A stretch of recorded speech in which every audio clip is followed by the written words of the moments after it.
हमारे चैनल को सब्सक्राइब करना न भूलें। यहाँ हजारों कहानियां हैं आपके लिए।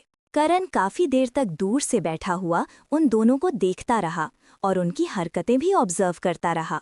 सोनिया एक्सक्यूज मी कहकर वहां से उठकर वॉशरूम की तरफ चली गई और करण ने उसकी तरफ ध्यान नहीं दिया। करण ने देखा कि वे दोनों काफी हंस बोल रहे थे और अपना लंच एंजॉय कर रहे थे। उन्हें देखकर ऐसा बिल्कुल नहीं लग रहा था जैसे वे वर्क रिलेटेड या किसी ऑफिशियल मीटिंग पर आए हों, बल्कि वे मित्रों की तरह या डेट पर आए प्रेमियों की तरह लग रहे थे। करण को ये बात पता नहीं क्यों बहुत ज्यादा खल रही थी, इसलिए वो एकदम अपनी कुर्सी से उठ खड़ा हुआ और उनकी टेबल के पास पहुंचा। बीच में आकर खड़ा होता हुआ उसने कहा, मैम, और कितना समय लगेगा?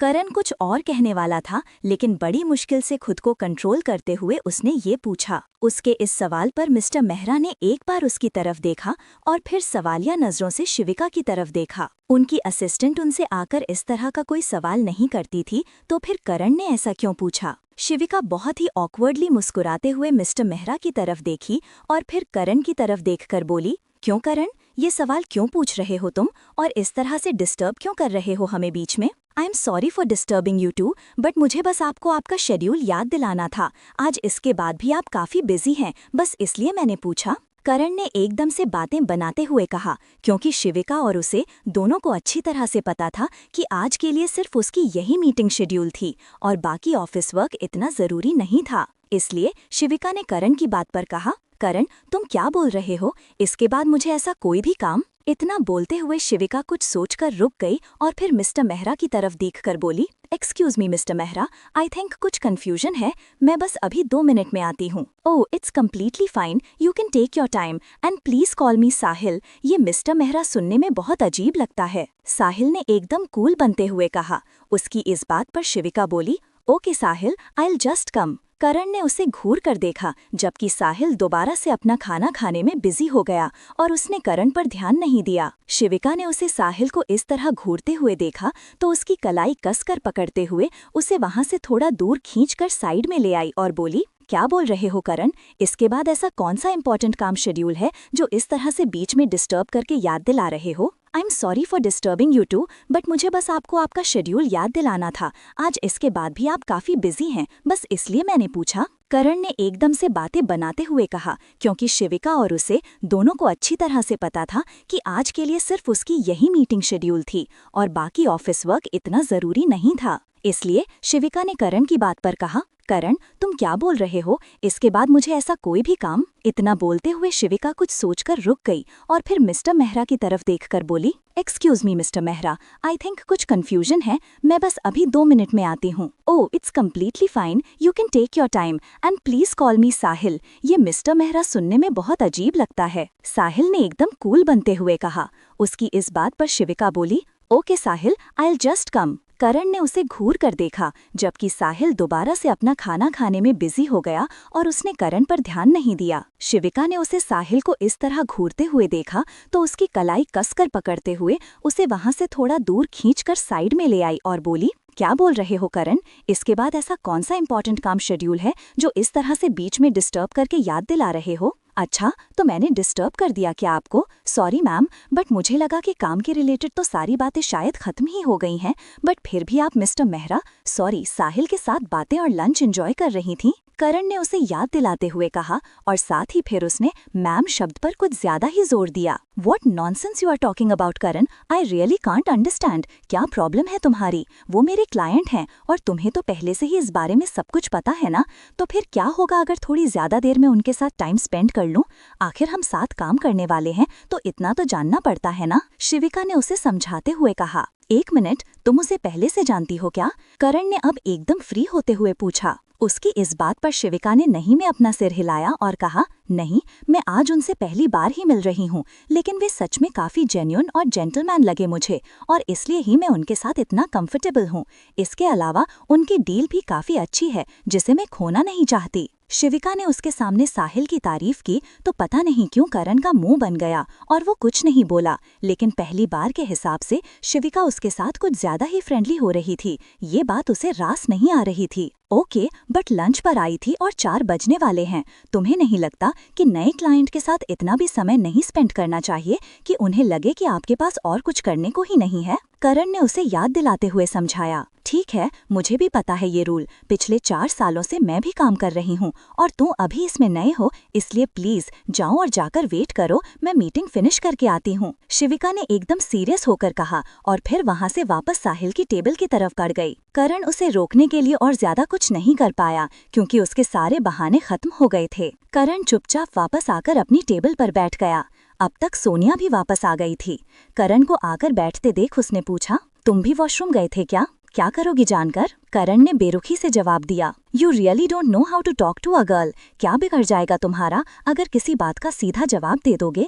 और तुम्हें शायद पता नहीं, लेकिन मेरे सर इसमें एक्सपर्ट हैं। करण की बात पर सोनिया ने मुंह बनाते हुए कहा और फिर अपने बॉस की तारीफ करते हुए हल्का सा मुस्कुराई। हाँ, वो तो नजर आ ही रहा है, कितने ज्यादा एक्सपर्ट हैं तुम्हारे बॉस, डील से ज्यादा अपना दिल फिक्स करने में लगे हुए हैं। करण ने सामने की तरफ देखते हुए एकदम से कहा, क्योंकि इस वक्त साहिल शिविका को अपनी प्लेट से एक बाइट टेस्ट करवा रहा था और वो भी अपने हाथ से उसे खिलाते हुए। करण को इस तरह उनकी तरफ देखते हुए नोटिस करके सोनिया ने भी पीछे मुड़कर उस तरफ देखा।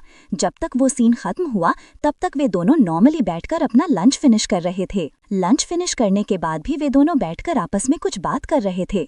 करण से अब रहा नहीं गया तो वो फिर से अपनी कुर्सी से उठा और उनकी तरफ बढ़ने लगा। इस बार सोनिया ने उसे आवाज लगाई, अरे रुको, कहाँ जा रहे हो तुम? तुम्हें पता नहीं है क्या, जब मीटिंग ओवर हो जाएगी तो बस खुद ही तुम्हें बुलाऊंगी। लेकिन करण ने सोनिया की एक भी बात नहीं सुनी और एकदम से वहाँ पर आकर बोला, मैम एक्चुअली हमें अभी वापस जाना होगा, एक बहुत ही अर्जेंट कॉल आई है और आपको वो अटेंड करनी है। करण की बात सुनकर शिविका ने नजर उठाकर उसकी तरफ देखा।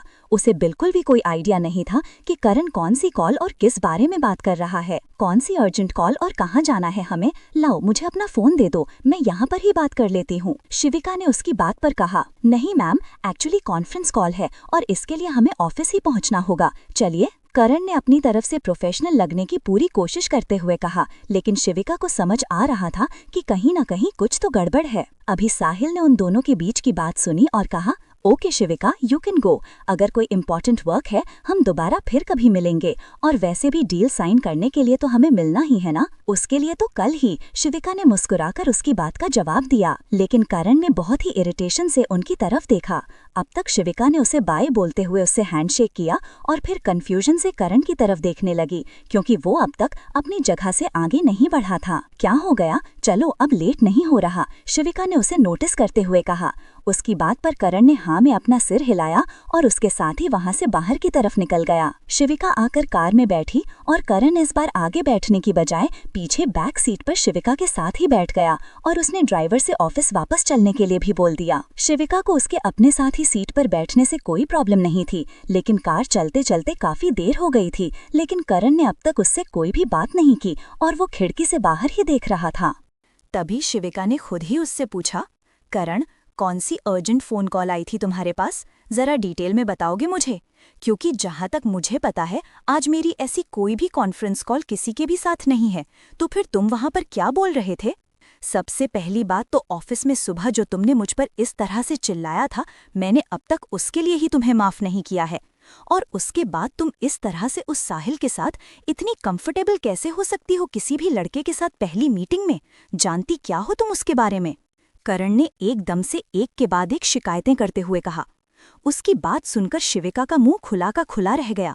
उसे इन सारी बातों की उम्मीद बिल्कुल ही नहीं थी, और इसके साथ उसने जो सवाल किया उसका जवाब तो करण ने दिया ही नहीं। देखो, उसके साथ डील करने के लिए एज अ क्लाइंट मुझे जितना पता होना चाहिए वो सब कुछ मैं जानती हूँ उसके बारे में, और क्या जानना है? शिविका ने एकदम लापरवाही से अपने कंधे उचकाते हुए कहा। अरे लेकिन जहां से मैं देख रहा था ना, वो कोई भी बिजनेस मीटिंग तो बिल्कुल भी नहीं लग रही थी। ऐसा लग रहा था जैसे तुम दोनों किसी लंच डेट पर आए हो। करण ने एकदम से ये बात बोल दी और फिर एकदम चुप हो गया, क्योंकि शिविका हैरानी से उसकी तरफ ही देख रही थी। करण ने अपना हाथ चेहरे पर रखा और मन ही मन खुद को कोसते हुए बोला, तू तो गया करण बेटा, जरा सा भी कंट्रोल नहीं है ना तुझे अपनी जुबान पर, और ये सब बोलने की क्या जरूरत थी। लंच डेट पर सीरियसली करण, ये सब कुछ पता है फिर भी ऐसा बिहेवियर। सच कहूं तो उसे शक हो गया होगा कि तुम सिर्फ मेरे असिस्टेंट तो नहीं हो। शिविका ने बेबसी से अपना सिर हिलाते हुए कहा। उसकी इस बात पर करण ने चेहरे से हाथ हटाते हुए उसकी आंखों में देखा और पूछा, अच्छा तो फिर क्या समझ रहा होगा वो, मुझे तुम्हारा फ्रेंड, हस्बैंड या फिर lover? Karan, stop it, I don't want to talk about it. और वैसे भी तुम्हें इतना सोचने की जरूरत नहीं है, क्योंकि मेरी तो आए दिन ही लोगों के साथ इस तरह की मीटिंग होती है। तो क्या तुम हमेशा ही ऐसा बर्ताव करोगे? और वैसे भी हमारा रिलेशन बस नाम का है और हमारे बीच पहले ही सब डिसाइड हो गया है ना। शिविका ने इस बात को पूरी तरह से इग्नोर करते हुए सब कुछ क्लियर करते हुए कहा। शिविका के इस तरह साफ साफ बात करने पर पता नहीं क्यों करण का मुंह बन गया और वो एक गहरी सांस लेते हुए बोला, हाँ हाँ पता है, घर पर याद दिलाने की जरूरत नहीं होती है। और वैसे भी हमारी एंगेजमेंट का आज जो कुछ भी हुआ उससे कोई लेना देना नहीं है। मैं बस एज अ असिस्टेंट, मेरा मतलब है अपनी बॉस को प्रोटेक्ट कर रहा था। प्रोटेक्ट? लेकिन किससे? शिविका ने सवाल किया। तुम्हारे उस साहिल से। मुझे ना इतने अच्छे लोग कुछ खास पसंद नहीं आते, करण ने थोड़े गुस्से से कहा। उसकी इस बात पर शिविका मुस्कुराने लगी। क्रमशः हमारे चैनल को सब्सक्राइब करना ना भूलें, यहाँ हजारों कहानियां हैं आपके लिए। अगले दिन शिविका ऑफिस के लिए तैयार होकर निकल ही रही थी कि ऋषभ अचानक उसके सामने आकर बोला, अरे शिविदी, रुको रुको एक मिनट, मुझे बहुत जरूरी काम है। ऋषभ के अचानक आकर ये कहने पर शिविका रुक गई और उसे ऊपर से नीचे तक देखते हुए बोली, क्या बात है, रात के चांद आज दिन में निकल आए? कुछ ज्यादा ही जरूरी काम होगा, क्योंकि ऐसे तो तुम नजर नहीं आते। ऋषभ अभी तक घर से बाहर नहीं गया था। कल रात के हैंगओवर के कारण उसकी आंखें लाल थीं और वो अभी तक नहाया भी नहीं था, इसलिए वो नशे में ही लग रहा था। लेकिन उसने बिल्कुल भी ड्रिंक नहीं की थी, क्योंकि उसे पता था कि अगर वो ड्रिंक करके शिविका के पास जाएगा तो वो उसकी मदद बिल्कुल नहीं करेगी। हाँ दी, आपको तो पता ही है आपका भाई कितना स्वार्थी है। अगर अपना काम ना हो तो कहाँ मैं कभी आप लोगों के रास्ते में आता हूँ? ऋषभ ने एकदम अलग अंदाज में कहा। शिविका ने हल्के से उसके सिर पर मारा और गुस्से से उसे घूरते हुए बोली, हाँ हाँ सब पता है मुझे, और कुछ ज्यादा ही पता है तुम्हें। लेकिन अब बताओ क्या जरूरी काम है? शिविका के पूछने पर ऋषभ ने अपना मोबाइल फोन निकालकर दिखाया, जिसकी स्क्रीन गिरने से टूट गई थी। ऋषभ के पास फिलहाल इतने पैसे नहीं थे कि वह तुरंत अपना मोबाइल फोन बदल सके, इसलिए उसने शिविका को अपना मोबाइल फोन दिखाया। उसका मोबाइल फोन देखते ही शिविका बिना कुछ बोले समझ गई और अपने पर्स से कार्ड निकालकर उसे देते हुए बोली, टूट गया ये भी। ऋषु तो अपनी चीजें ध्यान से क्यों नहीं रखता? कभी बाइक, कभी कार, कभी मोबाइल, तो कभी तो खुद टूटा फूटा रहता है। ऐसे में पापा तुझे डांटेंगे नहीं तो और क्या, आरती उतारेंगे तेरी। अरे दी, तो मैं कौन सा ये सब जानबूझकर करता हूँ, ये तो गलती से हो गया बस, और बाकी की तो। ऋषभ सफाई देने की कोशिश करता हुआ बोला। शिविका ने उसकी तरफ देखते हुए कहा, बाकी सब छोड़ ऋषु, लेकिन पहले ये बता, क्या ये हाल बनाया हुआ है? क्या तूने आज सुबह शीशे में अपनी शक्ल भी देखी है? और अब तक नहाया क्यों नहीं? 12 बज रहे हैं और मैं भी लेट हो गई आज ऑफिस जाने में, काव्या की वजह से। अरे हाँ काव्या, मेरी प्रिंसेस कहाँ है? मैंने तो कितने दिनों से उसे देखा ही नहीं है दी। काव्या का नाम आते ही ऋषभ थोड़ा उत्साहित होते हुए बोला, जरूरत क्या है उसे देखने की? और वैसे भी तुम कुछ दिन और उसके सामने मत जाना, उसने तो अब तुम्हारे बारे में पूछना भी छोड़ दिया है। और इस तरह नशे में तुम काव्या से दूर रहो तो ही अच्छा है। पता नहीं क्यों ड्रिंक करते हो इतना, मैंने तो अब कहना भी छोड़ दिया है और तुमसे कोई भी उम्मीद रखना। शिविका निराश होते हुए बोली, मैंने तो बहुत पहले ही सारी उम्मीदें छोड़ दी हैं इस नालायक से, लेकिन पता नहीं ये क्या चाहता है। कुछ सोचा भी है इसने अपनी जिंदगी के लिए? क्या बस ऐसे ही तुम्हारे दिए पैसे उड़ाता रहेगा? पीछे से अपनी व्हीलचेयर पर बैठकर उनकी तरफ आते हुए शिविका के पिता ने कहा। उनकी नर्स उनकी व्हीलचेयर चला रही थी। अपनी बहन और पिता की बातें सुनकर ऋषभ को थोड़ी शर्मिंदगी हुई। बुरा लगना तो उसे काफी पहले ही बंद हो गया था, उसे अब तक इन सब की आदत पड़ गई थी। लेकिन अपनी ड्रिंक करने की आदत की वजह से अब वो अपनी भांजी से नहीं मिल सकता, इस बात के लिए उसे थोड़ा बुरा लगा। अपने पिता की बात सुनकर शिविका उनकी तरफ गई और उनके हाथ पर हाथ रखकर उन्हें चुप रहने का इशारा करते हुए बोली, पापा प्लीज रहने दीजिए ना, क्या फायदा है इस तरह बार बार उसे बोलने से? क्या कुछ बदल गया है? और कुछ बदलने वाला भी नहीं है। वैसे भी उम्मीद तो आप लोगों ने मुझसे ऐसे भी छोड़ दी है ना, तो फिर मैं कुछ भी करूं आप लोग तो मुझे ही गलत समझेंगे। ऋषभ ने जवाब दिया और फिर तेजी से सीढ़ियों की तरफ बढ़ गया। देख रही हो शिविका, बदतमीज के साथ साथ बदतमीज भी हो गया है और इसकी बदतमीजियां दिन पर दिन बढ़ती जा रही हैं। तुम इसे पूरी तरह से सपोर्ट करना बंद करो और मैं इसे अपनी तरह से हैंडल कर लूंगा। देखता हूँ कैसे नहीं सुधरता है ये। ऋषभ की बात पर शिविका के पिता नाराजगी से बोले, पापा प्लीज, मुझे लगता है कोई बात तो है जो वो हमारे साथ शेयर नहीं करता, क्योंकि वो इतना ड्रिंक करता है और जिस तरह से बर्ताव करता है सब नॉर्मल तो नहीं है। आई थिंक हमें उसे समझने की कोशिश करनी चाहिए। शिविका ने सोचते हुए अपने पिता को समझाया, ऐसा भी कौन सा गम है भला उसे, और क्यों वो हमारे साथ ये बातें नहीं शेयर कर सकता? आखिर हम उसका परिवार हैं और उसे इतनी कोई भी परेशानी या टेंशन है तो तुम्हें या मुझे बताना चाहिए। इस तरह से तो कोई भी परेशानी हल नहीं होने वाली ना? शिविका के पिता ने सवाल किया। शिविका के पास भी उनकी इस बात का कोई जवाब नहीं था, क्योंकि वो खुद भी ऋषभ के साथ कई बार बात करने की कोशिश कर चुकी थी, लेकिन ऋषभ की तरफ से कोई जवाब नहीं मिला था। इसलिए वो उसकी परेशानी समझ नहीं पा रही थी। शिविका वहां खड़ी होकर गंभीर होकर सोचने लगी और तभी उसका ध्यान सामने लगी बड़ी सी घड़ी पर गया, जिसमें 12:15 बज रहे थे। वो तुरंत समय देखते हुए बोली, इन सब में मुझे लेट हो गया ऑफिस के लिए पापा, मैं निकलती हूँ और इस बारे में हम बाद में बात करेंगे। शिविका की बात पर उसके पिता ने हाँ में सिर हिलाया और शिविका जल्दबाजी में वहाँ से निकल गई। शिविका के जाते ही उसके पिता ने बेबसी से मन ही मन कहा, वैसे भी ये सब कुछ तेरी जिम्मेदारी नहीं है बेटा, फिर मैं ही अपने बेटे को समझा नहीं पा रहा हूँ, और तेरी जिम्मेदारी तो वैसे भी इतना सारा काम है, तो फिर कैसे मैं इस बात का दबाव भी तुझ पर ही डाल दूँ? लेकिन मैं क्या करूँ, वो लड़का तो मुझसे बात भी नहीं करता है। इतना सोचकर शिविका के पिता ने गहरी सांस ली और फिर वहां खड़ी अपनी केयरटेकर नर्स को बुलाकर अपने व्हीलचेयर कमरे की तरफ ले जाने को कहा। दूसरी तरफ ऑफिस में करण के पास 2 बार मिस्टर मेहरा का कॉल आ चुका था, क्योंकि उन्हें अब तक शिविका से मिलने का सही समय का पता नहीं चला था। इस बार वे शिविका से मिलने उसके ऑफिस में ही आने वाले थे, क्योंकि वहां पर ही सारे दस्तावेज तैयार रखे हुए थे।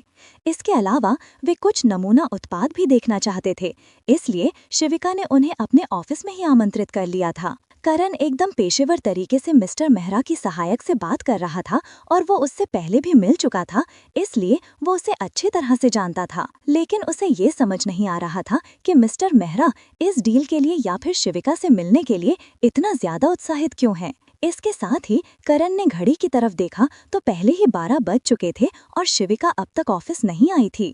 तो फिर उसने सोचा कि एक बार शिविका को कॉल करके उससे पूछ लेता है कि उसे यहाँ आने में कितना समय लगेगा, और फिर उसी हिसाब से ही वो मिस्टर मेहरा को भी यहाँ आने की समय बता देगा। ये सोचकर वो शिविका का नंबर डायल करने ही वाला था कि तभी फिर से उसके पास सोनिया का कॉल आया और उसने तुरंत कॉल रिसीव कर ली। हेलो मिस सोनिया, क्या आप और आपके बॉस थोड़ी देर और इंतजार नहीं कर सकते? मैंने कहा ना, I will inform you about time.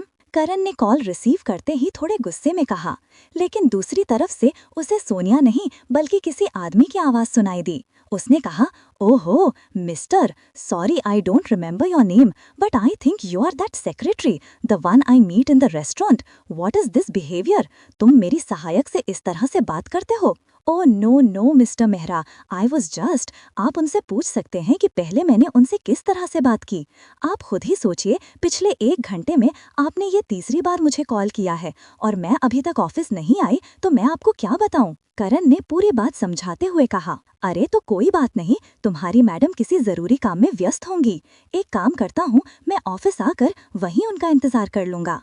करण की बात पर दूसरी तरफ से मिस्टर मेहरा ने कहा। जब उसने ये बात कही तो करण सीधे मना भी नहीं कर पाया और उसने okay sir, as your wish बोलते हुए कॉल डिस्कनेक्ट कर दी। उसके बाद करण ने शिविका को कॉल नहीं लगाई और जाकर ऑफिस में जतिन और हेड डिजाइनर अंकिता से इस बारे में चर्चा करने लगा। आधे घंटे बाद शिविका ऑफिस के अंदर आई और उसे बाहर का माहौल थोड़ा तनावपूर्ण लगा। उसने दिव्या के पास से निकलते हुए उससे पूछा, क्या हुआ है, तुम सबकी शक्ल पर तनाव क्यों छाया हुआ है? नो नो नथिंग मैम, आपका ही इंतजार कर रहे थे। एक्चुअली हम सब, वहाँ पर और भी लोग थे, इसलिए दिव्या ने एकदम पेशेवर तरीके से जवाब दिया। क्या बात है, पूरा स्टाफ ही आज मेरा इंतजार कर रहा था। वैसे तो तुम लोग काफी रिलैक्स रहते हो जब मैं ऑफिस में नहीं होती हूँ तो। उन सब की तरफ देखते हुए शिविका ने थोड़े मजाक के अंदाज में कहा। तब तक करण वहां पर आ गया और उसकी बात का जवाब देते हुए बोला, सॉरी टू से मैम, बट आज आप कुछ ज़्यादा ही लेट हैं और आपके वो क्लाइंट मिस्टर मेहरा पहले से ही आपका इंतज़ार कर रहे हैं। डील साइन करने के लिए कुछ ज़्यादा ही उत्साहित हैं वे। अरे, मुझसे समय कंफर्म किए बिना क्यों बुला लिया तुमने उन्हें यहाँ पर इतना पहले? ज़्यादा देर तो नहीं हुई ना उन्हें इंतज़ार करते हुए? क्योंकि इससे काफ़ी गलत प्रभाव पड़ता है, शिविका ने थोड़ी चिंता करते हुए कहा। करण ने उसकी बात पर कहा, मैम, मुझे भी ये बात पता है और मैंने उन्हें नहीं बुलाया। वे खुद ही पिछले 1 घंटे से 3 बार मुझे कॉल कर चुके थे और वे खुद ही बोले कि कोई बात नहीं, वे यहाँ पर आकर भी आपका इंतज़ार कर लेंगे। तो क्या मैं उन्हें मना कर देता? करण की पूरी बात सुनकर शिविका ने बेबसी से अपना सिर हिलाकर बोला, अच्छा ठीक है, चलो सीधा मीटिंग रूम में ही चलती हूँ। और सारे पेपर तैयार है ना? जतिन से बोला था मैंने इसके लिए। यस मैम, सारे पेपर्स तैयार हैं और सैंपल डिज़ाइन भी। आप चलिए, करण ने जवाब दिया और फिर वे दोनों एक साथ मीटिंग रूम की तरफ बढ़ गए। शिविका ने जैसे ही मीटिंग रूम का दरवाज़ा खोला, उसे वहां पर मिस्टर मेहरा अपनी सहायक के साथ कुर्सी पर बैठे हुए दिखाई दिए। वे दोनों किसी बात पर चर्चा कर रहे थे और उनकी कंपनी का मैनेजर जतिन भी वहां पर ही खड़ा था, क्योंकि वे लोग नए क्लाइंट को अकेले नहीं छोड़ सकते थे।